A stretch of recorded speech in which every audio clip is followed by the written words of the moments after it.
Hi friends, welcome back to Kavitha channel. అందరికీ happy new year అండి. And ఈ కొత్త సంవత్సరంలో మేము చేసుకుందాం దమ్ బిర్యానీ. ప్రాసెస్ చూడండి. మటన్ దమ్ బిర్యానీ చాలా ఈజీ ప్రాసెస్లో ఎలా చేసుకోవాలో చెప్తాను. మటన్కి కారం, ఉప్పు, పసుపు, పెరుగు, నార్మల్గా లైట్గా సాల్ట్, ఆయిల్ వేసి 2 పచ్చిమిర్చి వేసి అల్లం వెల్లుల్లి పేస్ట్ వేసి మిక్స్ చేసి పక్కన పెట్టేసుకోవాలి. కుక్కర్లో ఆయిల్ కర్రీకి సరిపడా తీసుకొని దాంట్లో అల్లం వెల్లుల్లి పేస్ట్ వేసి మళ్ళీ మనం మిక్స్ చేసి పెట్టుకున్న మటన్ కర్రీని కుక్కర్లో వేసి ఒక 2 విజిల్లు వచ్చేంత వరకు కుక్ చేసుకోవాలి ఫ్రెండ్స్. నార్మల్గా మటన్ని మిక్స్ చేసుకున్న తర్వాత ఒక హాఫ్ అన్ అవర్ అయినా 1 అవర్ అయినా మ్యాగ్నేషన్ చేసి పక్కన పెట్టేసుకోవాలి. అలాగే బాస్మతి రైస్ని నార్మల్గా 80% కుక్ చేసుకోవాలి. రైస్ని బిఫోర్ ఒక హాఫ్ అన్ అవర్ నానబెట్టుకుంటే చాలా ఈజీగా అవుతుంది ప్రాసెస్. అయితే మనకి సేమ్ యాజ్ టీజ్గా రైస్లో మసాలా ఇంగ్రీడియంట్స్ వేసి కొంచెం నెయ్యి వేసుకొని కుక్ చేసుకోవాలి. సో కుక్కర్లో స్టీమ్ ఆవిరి తీసేసుకున్న తర్వాత కర్రీని మళ్ళీ మనం దమ్ బిర్యానీ చేసుకునే బౌల్లో వేసి షిఫ్ట్ చేసేసుకోవాలి. సో నేనైతే ఈ పెంకని పెట్టేశాను.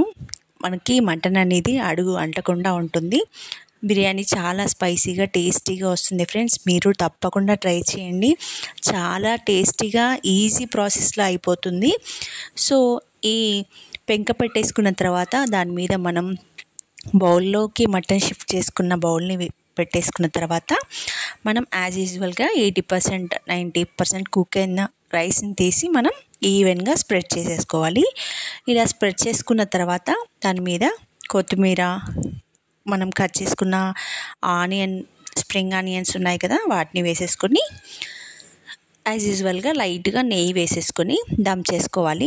నేను దమ్ చేసుకున్నప్పుడు చిన్న రోల్ ఉంటుంది కదా, స్టీమ్ బయటికి వెళ్ళకుండా, అలాంటివి మీ దగ్గర ఏమైనా అవైలబుల్గా ఉంటే వేసేసుకోవచ్చు. నార్మల్గా మనం అందరం గోధుమ పిండి కానీ లేదంటే వెట్ టవాల్ కానీ వేస్తాము. సో అది కాకుండా ఇలా చేసుకోవచ్చు, అలా అయినా చేసుకోవచ్చు. ఆల్రెడీ కుక్ అయింది కాబట్టి మనకి మటన్ పెద్ద ప్రాసెస్ ఏముండదు. ఫుడ్ కలర్ ఆప్షనల్ అండి, మీ ఇష్టం, వేసుకుంటే వేసుకోవచ్చు లేదంటే లేదు. చాలా టేస్టీగా ఉండే దమ్ బిర్యానీ అయితే ఈజీగా ఒక 10 మినిట్స్లో అయిపోయింది. చాలా అంటే చాలా టేస్టీగా ఉంది ఫ్రెండ్స్. మీరు కూడా తప్పకుండా ట్రై చేయండి. నాకైతే చాలా బాగా అనిపించింది. ఈ న్యూ ఇయర్కి తక్కువ టైంలో మనం చేసుకునే దమ్ బిర్యానీ మటన్ చూడండి. పీస్ కూడా ఈవెన్గా కుక్ అయింది. చాలా టేస్టీగా అనిపించింది. మేమైతే న్యూ ఇయర్ని ఇలా సెలబ్రేట్ చేసుకున్నాము మటన్ దమ్ బిర్యానీతో. ఎక్కువ ఆయిల్ అనే ఉండదు, మన ఇష్టం ఆయిల్ అనేది. చూడండి పీస్ అయితే ఈవెన్గా ఎలా కుక్ అయిందో చూపిస్తాను. ఈ వీడియో చూస్తుంటే మీకు తినాలనిపిస్తుంది కదా. సో వెంటనే లైక్ చేయండి ఫ్రెండ్స్, సబ్స్క్రైబ్ కూడా చేసుకోండి. చూడండి మటన్ ఎంత ఈవెన్గా కుక్ అయిందో. మా ఫ్యామిలీ వాళ్ళైతే చాలా హ్యాపీ. సో ఎగ్ కూడా వేసుకోవచ్చు, మాకైతే ఎగ్ కంపల్సరీ ఉండాలి. ప్రతి బిర్యానీలోనైనా నార్మల్ రైస్లో అయినా బాయిల్డ్ ఎగ్ తింటే హెల్త్కి మంచిదే కదా. మీరు కూడా తప్పకుండా ట్రై చేయండి ఫ్రెండ్స్.